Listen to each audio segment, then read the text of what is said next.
Hello and welcome to the KTVB debate for Superintendent of Public Instruction. I'm Doug Petcash, your moderator for tonight. The State Superintendent of Public Instruction is a position that oversees a budget of more than $2 billion, sets standards in education, and fights for schools in the legislature. Idaho's 115 public school districts and 61 public charter schools educate more than 323,000 Idaho kids, according to the latest numbers from the State Department of Education. The Superintendent of Public Instruction is a statewide constitutional officer who runs the State Department of Education, which of course runs the state's public school system. So that person will oversee and advocate for the educations of all those children.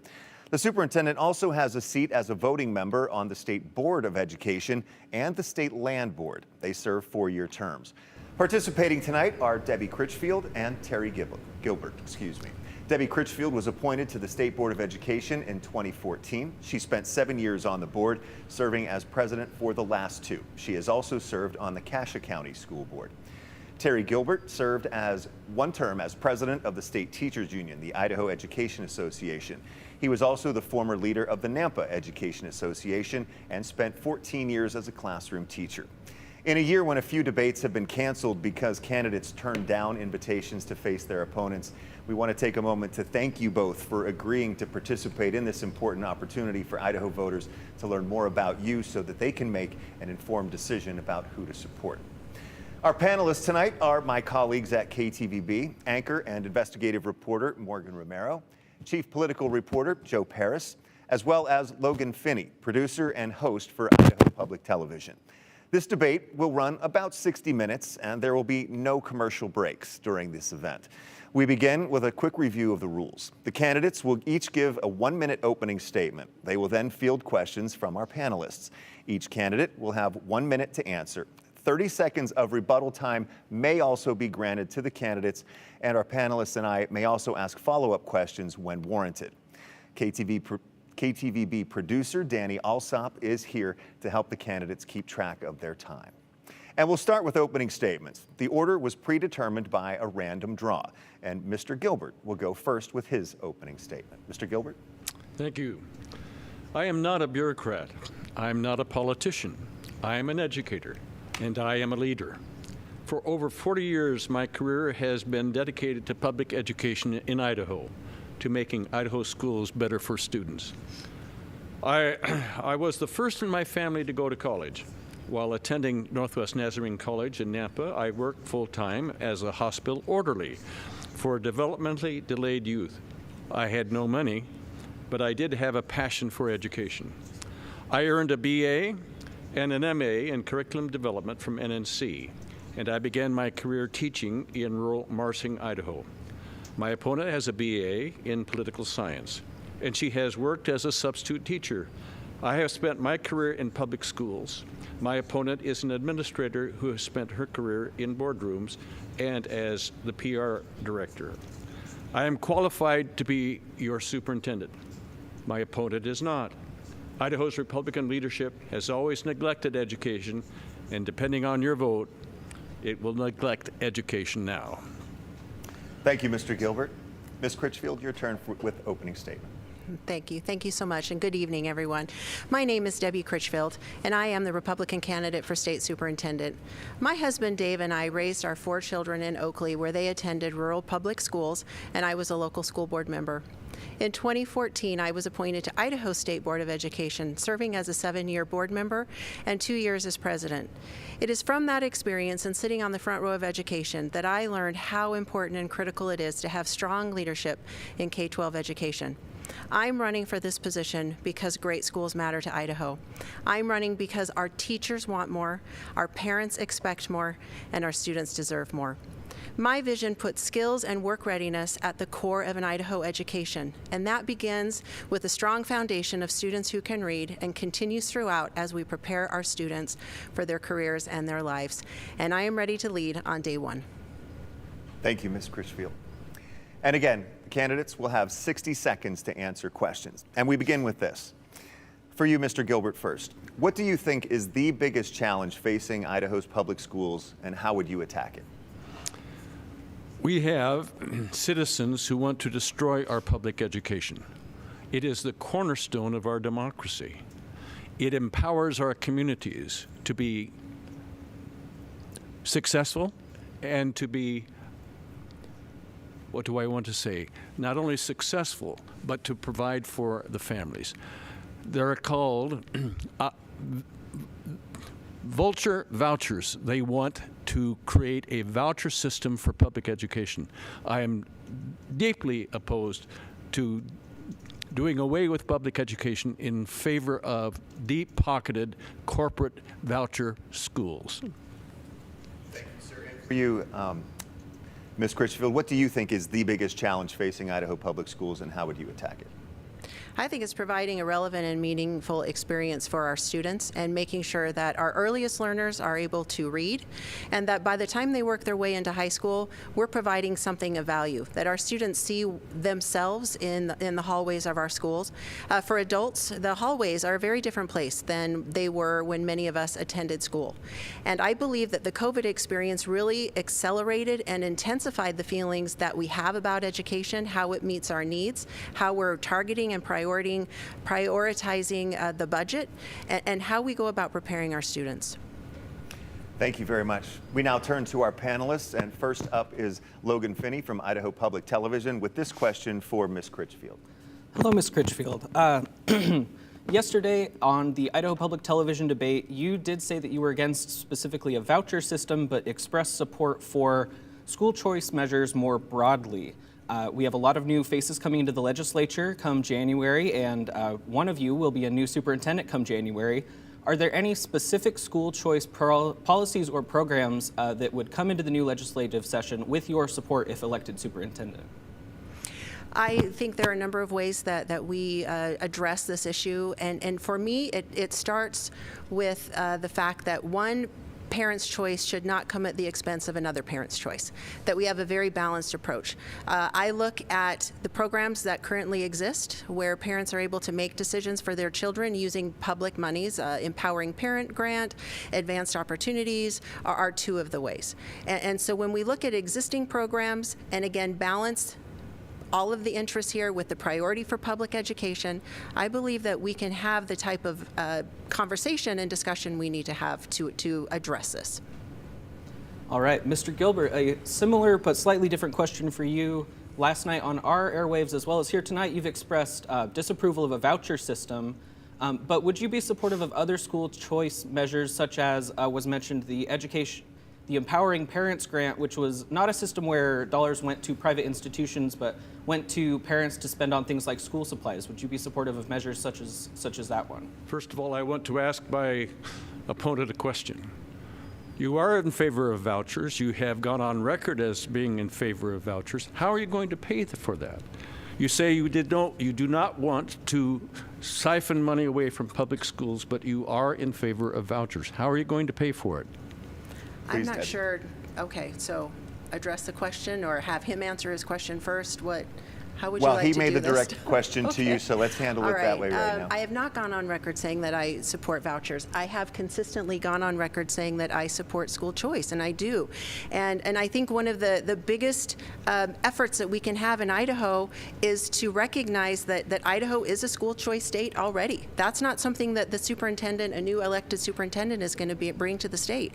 We were recently ranked 3rd in the country by the Heritage Foundation for being free for education. And when we talk about how to spend this, I've consistently said we can't look at slicing up the same pie, that we look at other existing programs that are already addressing parental choice. And now let's go back to the original question. Logan, if you could rephrase for Mr. Gilbert. Sure. I guess a rephrased or a slightly different angle on the question, Mr. Gilbert. Would you consider a program like the Empowering Parents Grant, where dollars are given to parents for school supplies, would you consider that a voucher? I am going to respond to my opponent before I respond to your question. She has gone on record. She is a supporter of the Republican Party platform. If you look at that platform, you will see that it supports vouchers. She will not answer the question about how she would support vouchers, other than to say we won't siphon money from private, our rural schools. She hasn't said anything about our urban schools. She has supported vouchers. Once again, because of the direct reference to Ms. Critchfield's stances on these, I want to give you 30 seconds to respond. I have not campaigned on vouchers. I went through a very challenging primary with 2 other opponents. One of them was very vocal about vouchers and other things. That was not my position. That is not my position now. I do support school choice and believe that we are ready as a state to have a conversation on what that looks like when we're not defunding public schools, which is the constitutional charge here in our state, and as an elected official, I would honor that. And I do want to hammer down a little bit on Logan's question, Mr. Gilbert. Would you consider like an Empowering Parents grant a voucher, or would you support something like that or not? I don't consider that a voucher, and I would support it. Okay, thank you very much, sir. Now let's move over to Morgan Romero here from KTVB with the next question. This one for Mr. Gilbert first. Yes, perfect segue. What does the term fund students, not systems mean to you? We hear that a lot, like you said, Republican Party platform. We've been hearing this in a lot of campaign slogans. What does that mean to you? And if you are elected for this position, how would you work with lawmakers that are really pushing for this? What does that term mean to me? It means a voucher system. We will give money to the school parent, and the child can go anywhere he and the parent wants. It's reminiscent of the 50s in the South. The parents were not satisfied with allowing their child to go to school with other children, especially black children and minority children. And so the scheme was, take the money from the state and go wherever you want. We don't want a system. I certainly don't want a system like that for our country and our state. A follow-up question to that, if I may. A lot of parents and families say that public schools aren't suitable for their children. They just don't meet their needs. So what would you tell those parents if elected in this position? How would you work with them in order to fit their child's specific needs? They have many choices. They have homeschool. They have charter school, public charter school. They have regular school. They have innovative school. They have all manner of choices that they can go to. But the parent should not ask the state to provide money for a religious school, for instance, should not ask the state to provide money for their own school. We are a public school. There is a reason why we are a public school. We are not a private school system. I don't want a private school system, and I don't think Idahoans want it either. Okay, thank you. And same question for you, Ms. Critchfield. What does the term fund students, not systems mean to you, and how would you work with lawmakers that are really pushing for that? I view that statement as funding the programs that get to the student outcomes that we're looking for. That we're not funding a bureaucracy. We are looking at what are those programs, whether it's career technical education, vocational training, or the arts, or those things that students are interested in the classroom, providing the tools that our teachers need for a modern classroom, and all of the needs that we have in the 21st century. We want to fund students for their success, and that's going to look differently, not only regionally, but within various schools around the state, and being specific and very deliberate about where we put those dollars. And as a follow-up question to that, if I may, you talk about not taking money away from public schools, but how would you do that in allowing school choice? How specifically would you do that? Well, again, referring to the two programs that are already in existence, Advanced Opportunities is a program that students grades 7 through 12 are able to access currently. That money can be used for dual credit classes at private institutions. Those are decisions that students and parents are making currently with taxpayer money. So do we look at opening that up more broadly and extending that through kindergarten through 12th grade? Empowering Parents grants, again, supplemental decisions that are made with families on what helps that student. Do you add a line item to that? Those budgets are not a part of the current public schools budget. Thank you. And now for the next question, we turn to KTVB Chief Political Reporter Joe Paris. And I believe, Ms. Critchfield gets this question first. Joe. And yes, so there's been a lot of talk at the Idaho State House in recent years about what the Constitution says about public education in Idaho. Depending on who you ask, there are very different standards that the Constitution will set. And so I just want to read a very highly quoted part of the Idaho Constitution for both of you, and then we're going to talk about what this means. It says in the Idaho Constitution, quote, "It shall be the duty of the legislature of Idaho to establish and maintain a general, uniform, and thorough system of public, free, common schools." Again, from Ms. Critchfield first, what does that mean to you? What type of standard do you think the Idaho Constitution sets for public education? I think that that's the bar by which we are judging the differences and the discrepancies between rural Idaho, and whether you're living in a community where you're not able to access the same types of programs, teachers, etc. I can't think of a better illustration of that than the differences for our local taxpayers when it comes to supplemental levies, bonds, plant facility levies as well. And I have seen, as I've traveled the state over the last nearly 18 months, very stark differences depending on where your zip code is. That is not meeting that constitutional mandate, and we need a significant amount of work and leadership in this area so that it's not just facilities, but we're not supplementing through local taxpayers even buying books. And a quick follow-up for you, because I'm curious, there are two very different schools of thought about what that section of the Constitution means. Some see it as a very low bar, that this is the bare minimum, schools should be open and basically just functioning across the state. Others say it's implied in the Constitution that there should be a higher bar. Idaho schools should not just be open and existing, they should be achieving high. To you, what type of a standard do you think this sets? Is this a basic standard, or is this, okay, we should be hitting high? Well, I think depending on the issue, I may have a different answer because we're able to address some of the challenges as a state in ways that we can. Money is a part of the solution, but not the whole solution.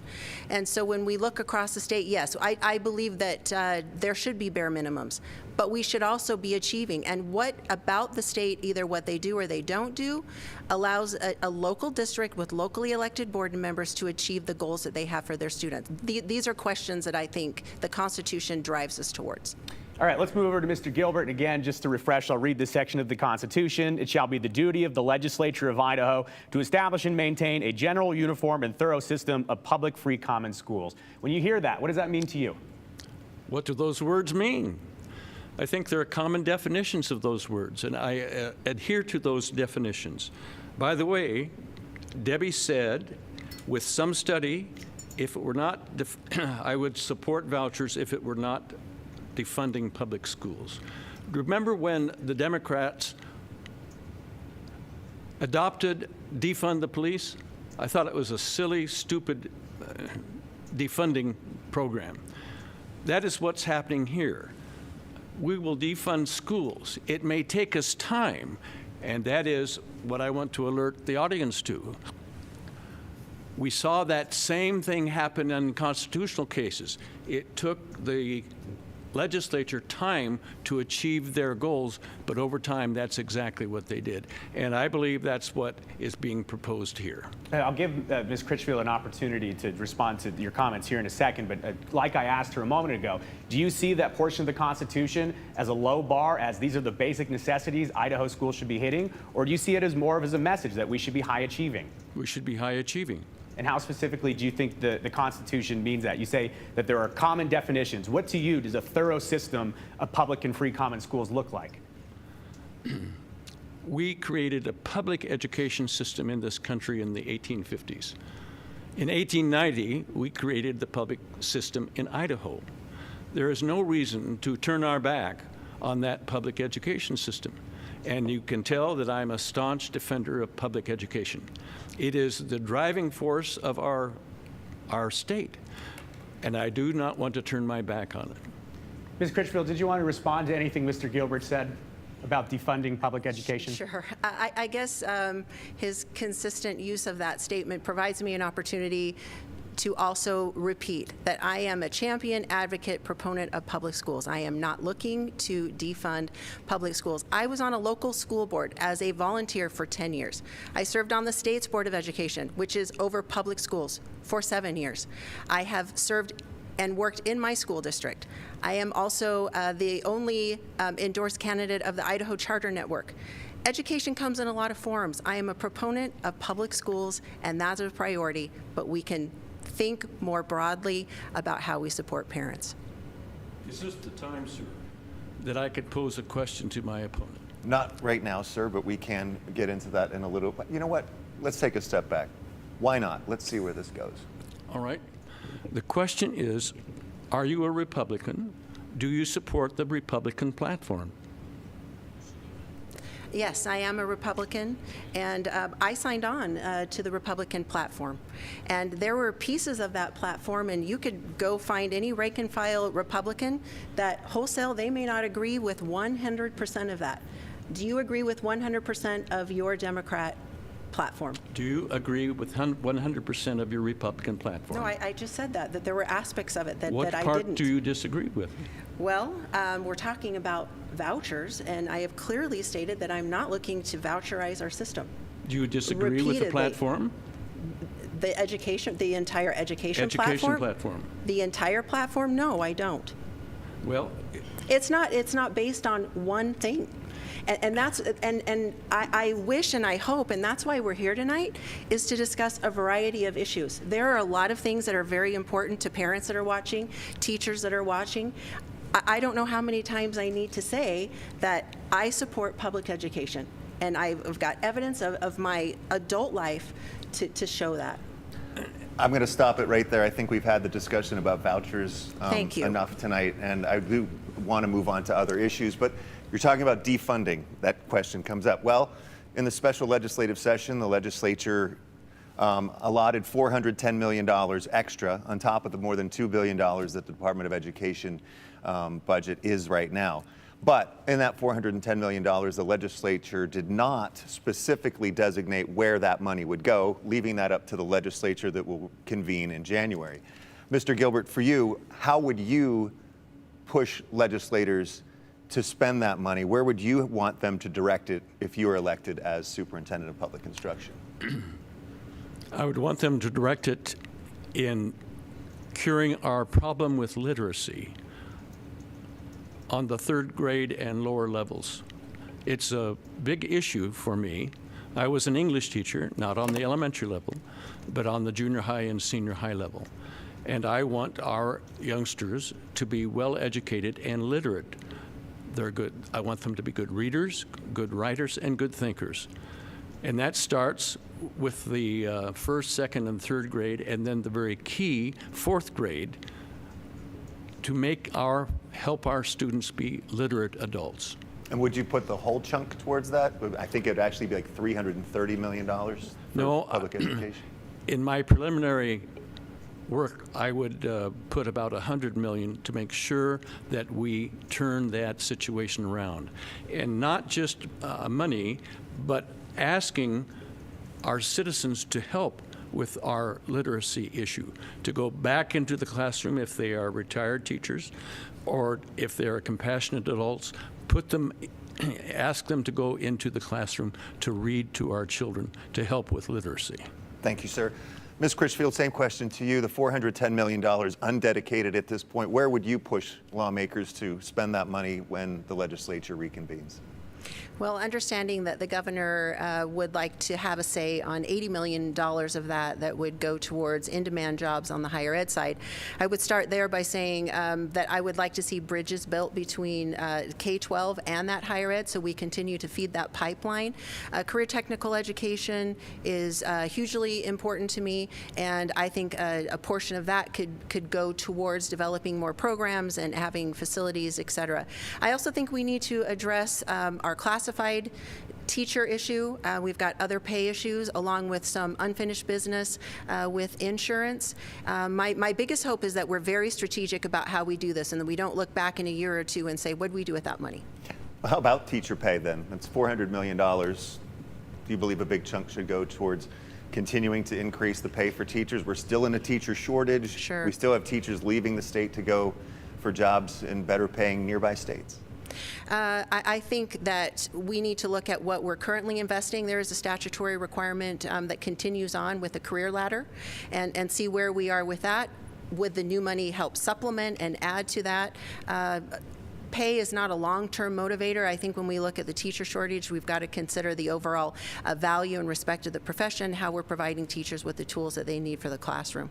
In addition. And Mr. Gilbert, I want to ask you too also about teacher pay and that chunk of money. How do you feel about that?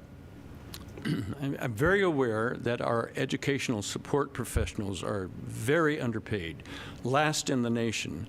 So that has to be addressed. I'm talking about the school secretary, the cook, the janitor, the bus driver. I talked to a superintendent up north who says he's having a terrible time getting bus drivers for his schools and for his buses. The issue of pay is important, of course. Yes, we are losing teachers to our neighboring states, very good teachers. Why are they leaving? It's not just a matter of pay, but that has a vital ingredient. It's a matter of respect. How are they treated by the legislature, by the general public? I said last night, our citizens can help simply by writing a thank you note to teachers. Wouldn't cost any money, but it would uphold the morale of our people. Thank you, sir. For the next question, we go back to KTVB's Joe Paris. All right, thank you, Doug. Well, let's talk about COVID learning loss and maybe some standardized testing numbers. And I just want to read here. The latest scores are out from the National Assessment for Education Progress, the NAEP. And nationwide, the scores are out, so we'll be able to compare and contrast what Idaho's doing. And overall, the state of Idaho reports that student scores have dropped since the NAEP assessments were last given to 4th and 8th graders in 2019. And while Idaho scores also declined since 2019, they remain above national averages for 8th graders and near the national average for 4th graders. All of that combined, we'll start with you, Ms. Critchfield. There's clearly some learning loss. We now have the data on it. If you talk to parents and teachers, we know there's something missing. What is your specific plan to get these students back on track? Because we now know for a fact many of them are behind. I'm going to start off with back to basics, focusing on literacy and how we make sure that our kids know how to read. There's been significant monies put towards that, but we're still not seeing the outcomes that we hope to have. Focusing on professional development and ensuring that we have valuable training for our teachers that translate into effective strategies in the classroom. The teacher is the valuable, important part and ingredient of the classroom. And how we engage our parents to help that, I think, is another very important part. We have learned recently that our parents want to be a part of what's happening, and they need to be.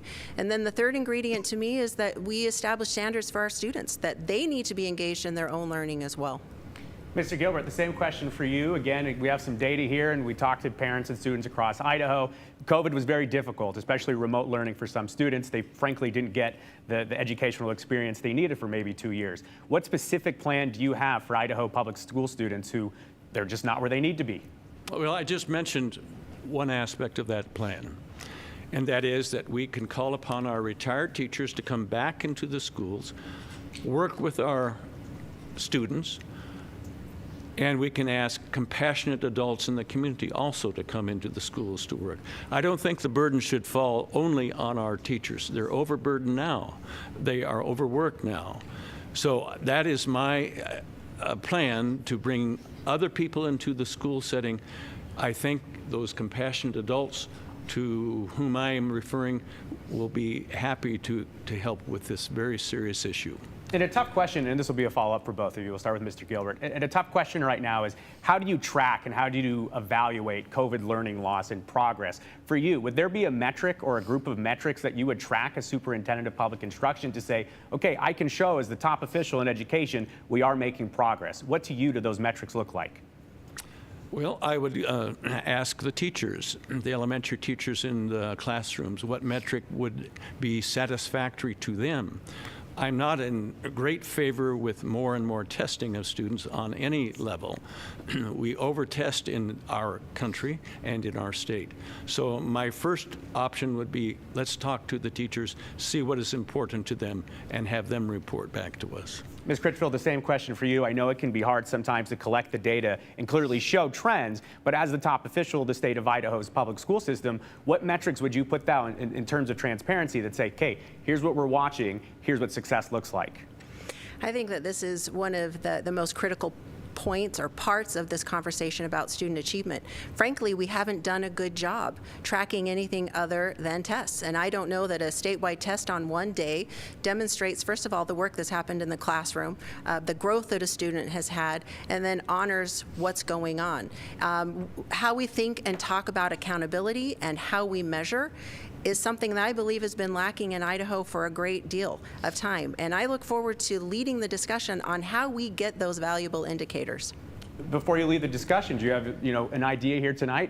Well, I think it's more challenging in the elementary levels than it is probably 7th through 12th grade. Certainly when we look at students, we can and have been tracking our graduation rate, but are students actually employed? Are they going on and seeking some type of post-secondary opportunity? There are ways that we can drive those outcomes, particularly with the work and the skills part of it.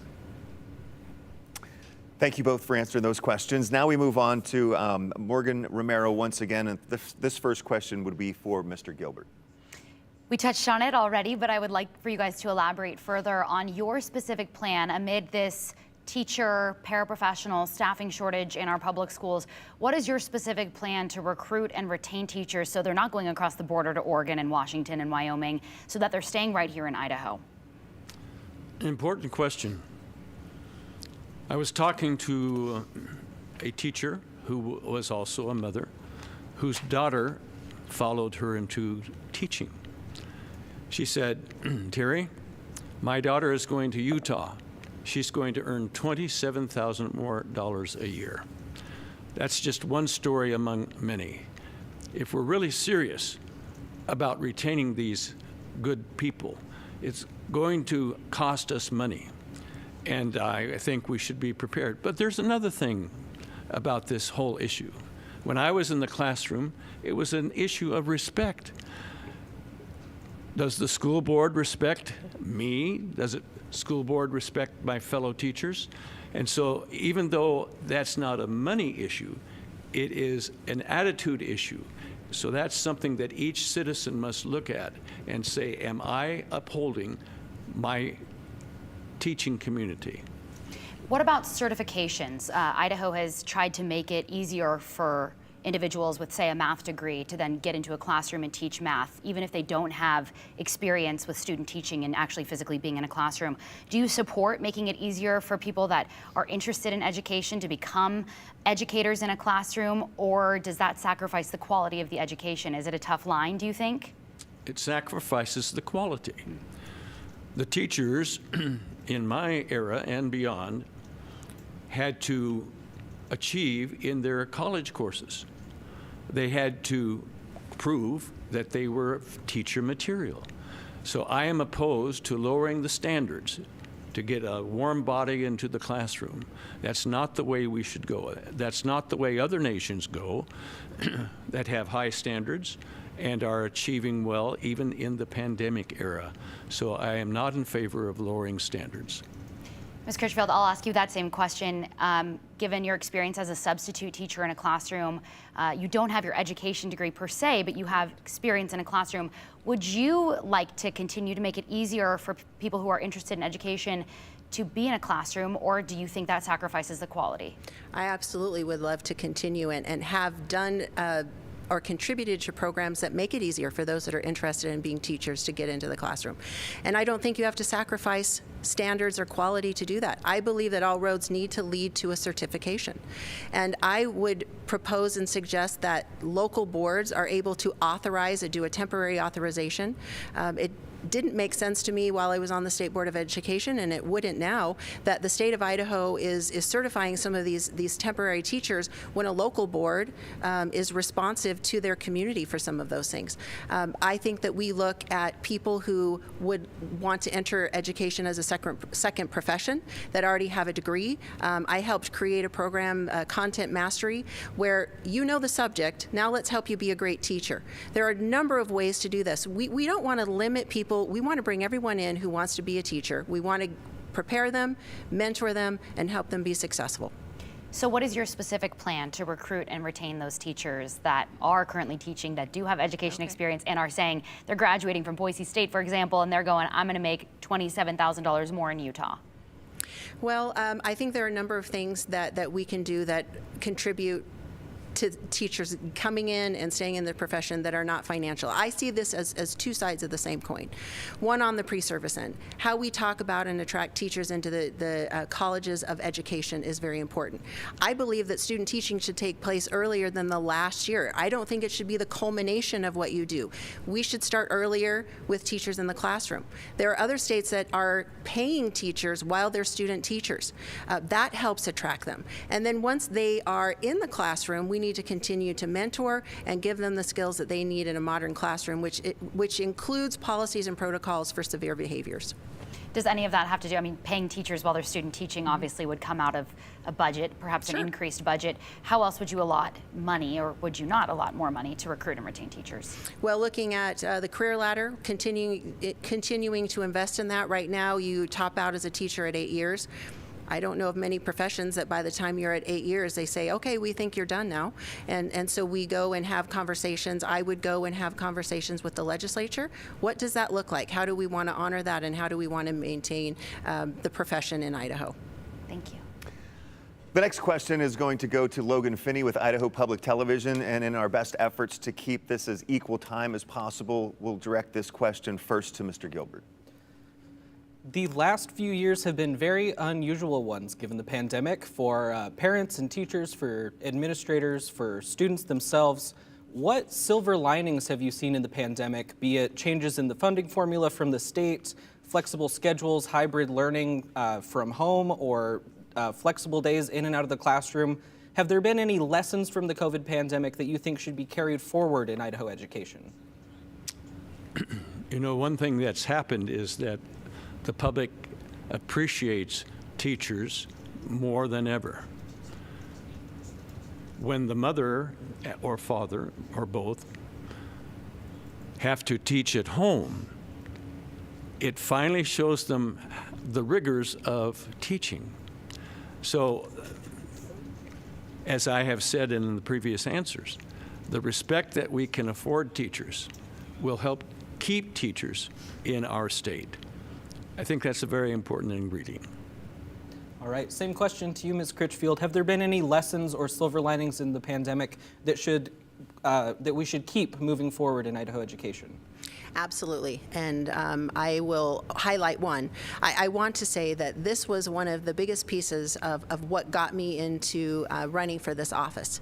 And during the primary, I talked about this frequently. It was frustrating to me that during this time, nearly every policy rule requirement from the state and federal level were waived. And I understand why. But it was like we collectively held our breath so that things could go back to normal. Well, we don't want it to go back to normal. There are a lot of great things that we learned. And I'll use the example of seat time. Somebody at some point years ago decided that about 1,000 hours sitting in a seat in a classroom for a high school student was the number of hours to say that you've got it. You've got this material, you've learned. I don't know that it's 1,000. If the COVID experience showed us anything, is that learning can take place in different ways and in different styles. Let's embrace that, and let's create a system and reimagine education that fits our needs now.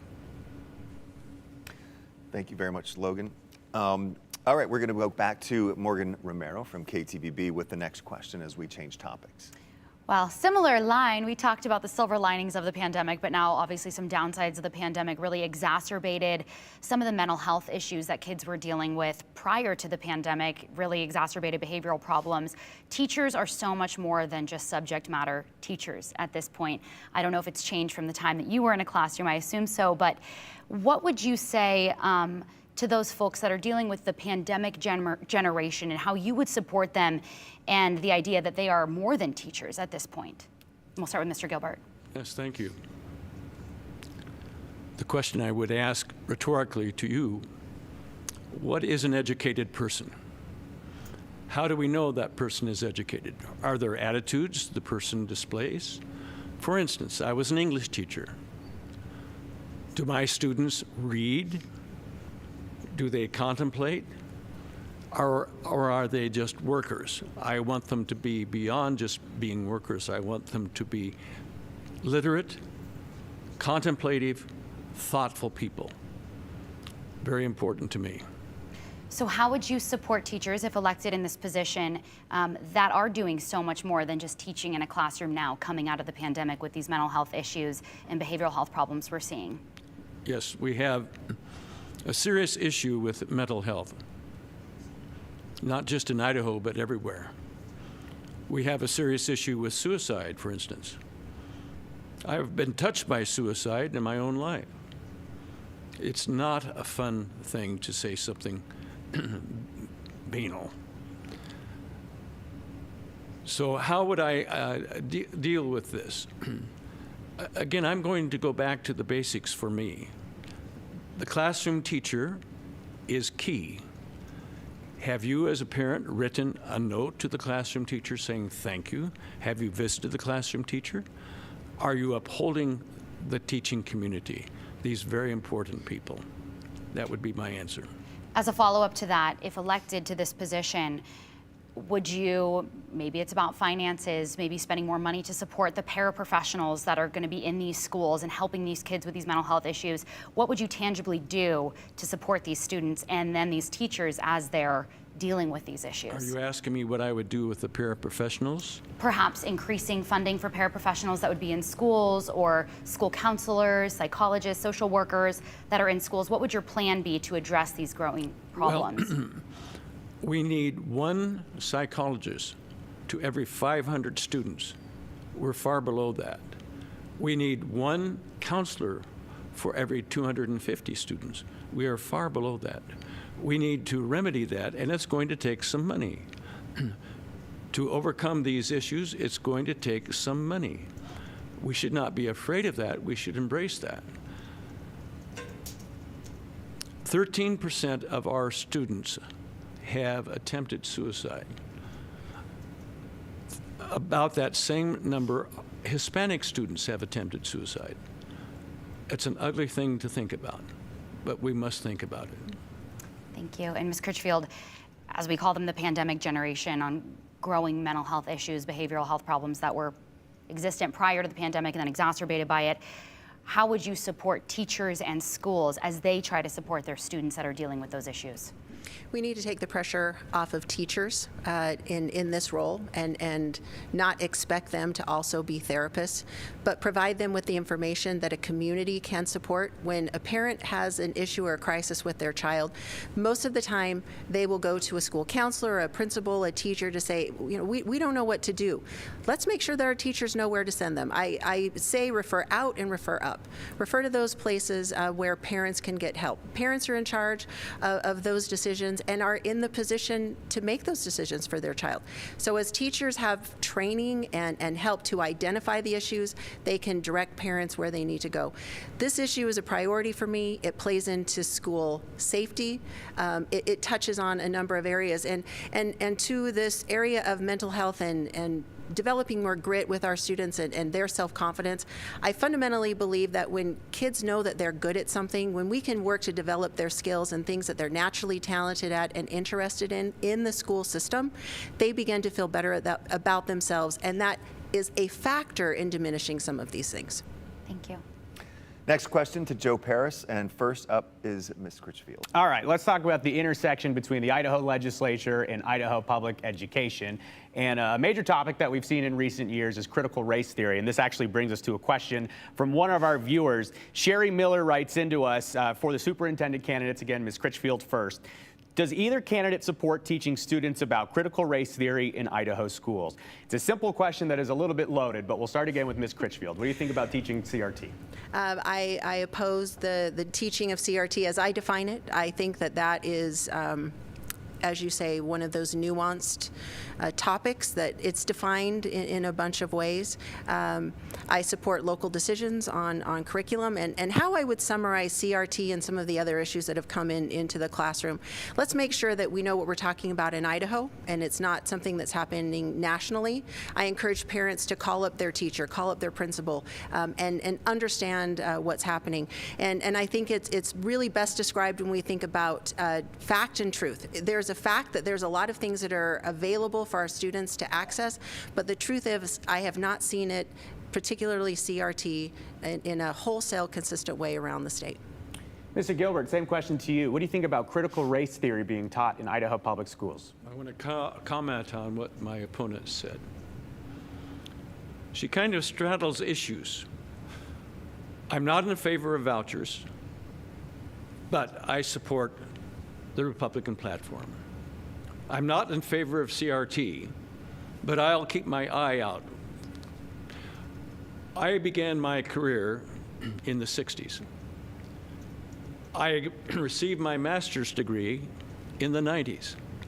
In those years, I had no training about CRT. Why was that?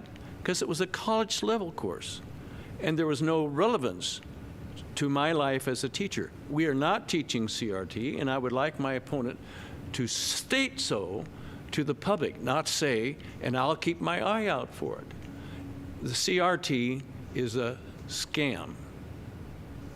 So I guess what is your definition of critical race theory? Because there are some that say it's a very valuable lens to look at history through. Well, if you're not abusing the term and you're saying it's a look at the systematic ways in which racism has excluded our citizens, I can understand that. But if you are head of the Idaho Freedom Foundation and you say public schools are grotesque, then I disagree with you. You are using propaganda, the art of the big lie, and I am opposed to that. Again, I have not been in a college class where we were taught to use CRT in our classes, K through 12. Thank you, Mr. Gilbert. Thank you, Joe. Thank you both. Now we move over again to Logan Finney with Idaho Public Television to talk more about the go-on rate. Thank you. Yes, another metric that we can talk about, there are many of them in Idaho's public school system, the go-on rate.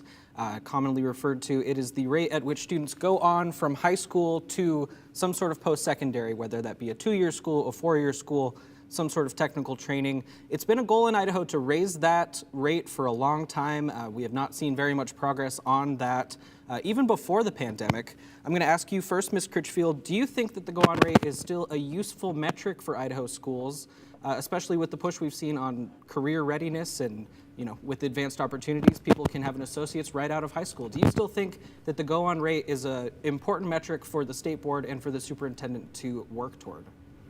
I think that we can learn some valuable information from it. I was not on the Board of Education when it was first put into place, but I can tell you that it was never meant as this yardstick of whether or not students are successful. It was meant to incentivize students. Here's a goal for our state. This is what we want to reach to.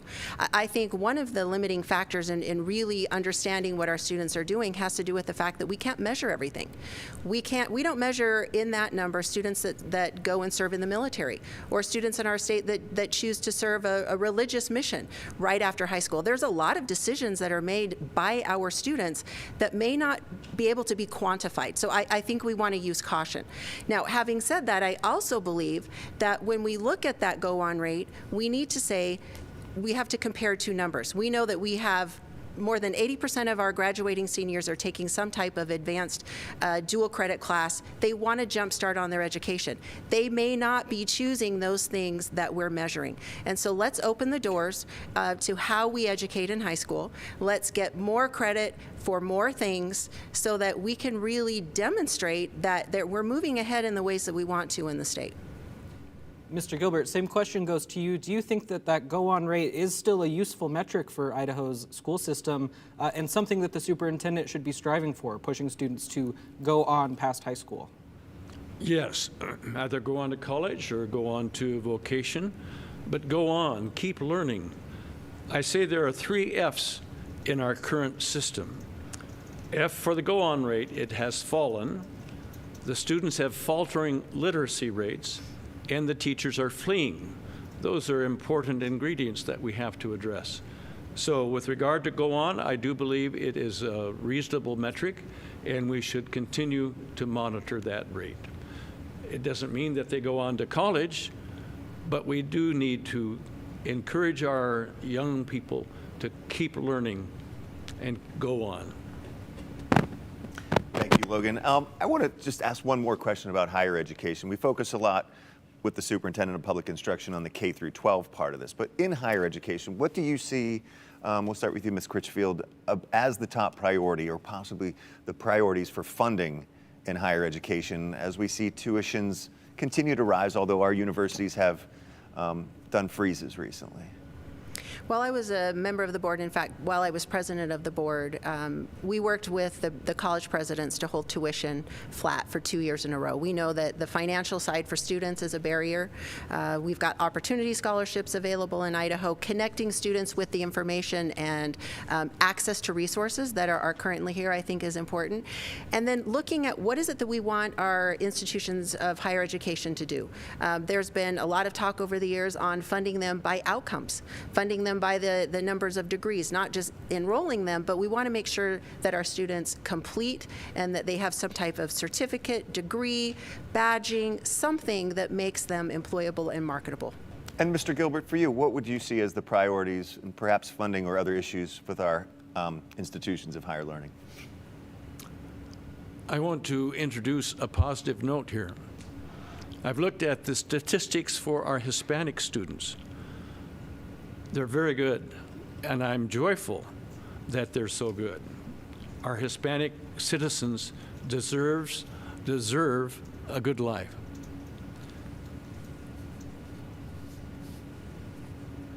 I am so grateful, personally, that I was the first person in my family to go to college. It made a profound difference. And I am in a studio with other college graduates. I think we could all say the same thing. To encourage our young people to go on, to continue learning, I think is the goal of education and educator. Thank you, Mr. Gilbert. Joe Paris has a question from a viewer to address right now. Joe. Yes, and we are running short on time, so if you can both keep this, it's a complicated question, but if you can keep it as simple as possible, I just want to read this. This is from Kathy in Star, and Kathy says, for the future Superintendent of Public Instruction, which would be either one of you, she says, what do you think of the ban on books in any situation, and how would you handle it? We'll start with you, Mr. Gilbert, the conversation of banning books in public schools. How would you handle it? What we're seeing, metaphorically, is not just the banning of books, but the burning of books. It reminds me of pre-World War II and the German government burning books. We're seeing a diminishment of the mind, of the American mind. So I decry the banning of books. It is un-American, and it should not continue. Ms. Critchfield, how would you handle the delicate conversations of banning or removing books in public schools? I would hope that banning books would be a last resort, and if it's gone through a process, if we're talking about public schools, encouraging parents to go through the process of talking with their board members. I think transparency is huge. Another area that I've seen when these conversations explode is there's been a breakdown of communication of the process. And so how do we help bring our community together, our parents together with those that are making the decisions so that there's an understanding of why the book is there, why it should stay, or why it should go. Do you think there should be a uniform system in the state of Idaho for reviewing books, or do you think it should be local control? Local control, absolutely. Mr. Gilbert, I'll ask you the same question. Do you think there should be a state standard for reviewing books, or do you think locally it should be determined by each community? Well, you probably want to make a difference between textbooks and library books. I am mindful that our librarians, who are under assault, by the way, by the political far right, who have taken legislation into the legislature seeking either jail time and or fines for presenting improper books. That's what I'm talking about, the assault on the American mind. Do I think there should be a standard? Yes, certainly a standard on the state for the adoption of textbooks. And you have to understand, please, that those folks in the libraries, including their teachers, are well trained to determine what books are appropriate. Yes, there should be oversight by the school board, but they have to also understand that our folks are well-trained and they need to be given leeway. Thank you, Mr. Gilbert.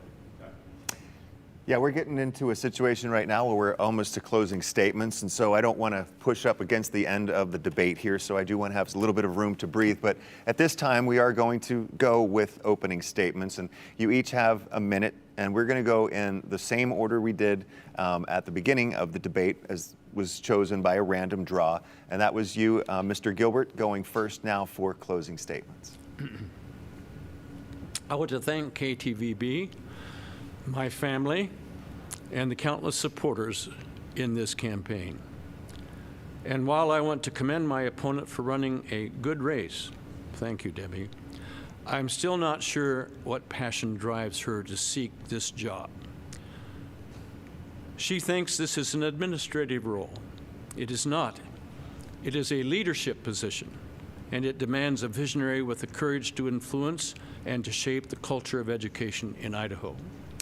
When I am superintendent, you will never have to wonder what my guiding principles are or who will be my first priority, because I have an absolutely unwavering commitment to public education. You will know that I will always fight for Idaho students. I want to be your voice, and I'm ready to lead public education in our great state. Those of us who believe in what I am saying need to work together. Please go to the gilbertforidahoschools.com and donate. Please spread the word about who I am and what I will fight for. Please vote. Thank you. And thank you, Mr. Gilbert. Ms. Critchfield, your closing statement. Thank you so much, and thank you for those that have taken the time tonight to hear from both of us and understand the issues. I put 55,000 miles on my car in the last 17 months. And I did that because I wanted to learn, understand, listen, and grow as a leader and a future leader in the state. I've spent my adult life, over 20 years, as a volunteer advocate and champion for education. And I want a new position in the state to take the experience and the vision and the passion that I have for Idaho students and bring it into our communities, bring it back to families, bring it back to teachers. There is so much that we can do in our state right now. I've used the term hopeful because I am hopeful. I also have a plan. I'm ready to lead. I'm ready to use the experience and the knowledge I have for the betterment of our students. Thank you so much for your time tonight. With just a little bit of the time that we have left, Mr. Gilbert, I want to ask you, this is the final debate for this race. How will you spend the next 2 weeks until Election Day, November 8th? Sleeping? No, that was intended to be humorous. I will have funding parties. I have a campaign crew. We are submitting campaign material to newspapers. I do not have money for TV ads. My campaign was not funded by corporate deep pockets. So I knew I would be outspent, and I have been. But I will continue campaigning to the very end. And Ms. Critchfield, how will you spend the next 2 weeks after driving 55,000 miles? My car is at a standstill. Is it in the shop? Well, because a deer hit me. I did anyway, but all is well. Yeah, and so my husband's been chauffeuring me around. You know, the last little bit, the best part of the campaign is meeting people, meeting Idahoans wherever it is that I am. I'm looking forward to Halloween and spending that with my grandkids. That's going to be a great family day, and working right up until the end. Showing who I am and encouraging people to get on board. Thank you both very much. Again, we've had debates canceled or that didn't come together because other candidates didn't accept our invitation. You both did. Thank you very much for sharing your visions for the public schools here in Idaho. We appreciate that. And thank you all for joining us tonight. We'll have this debate posted on ktvb.com. That's all of our time.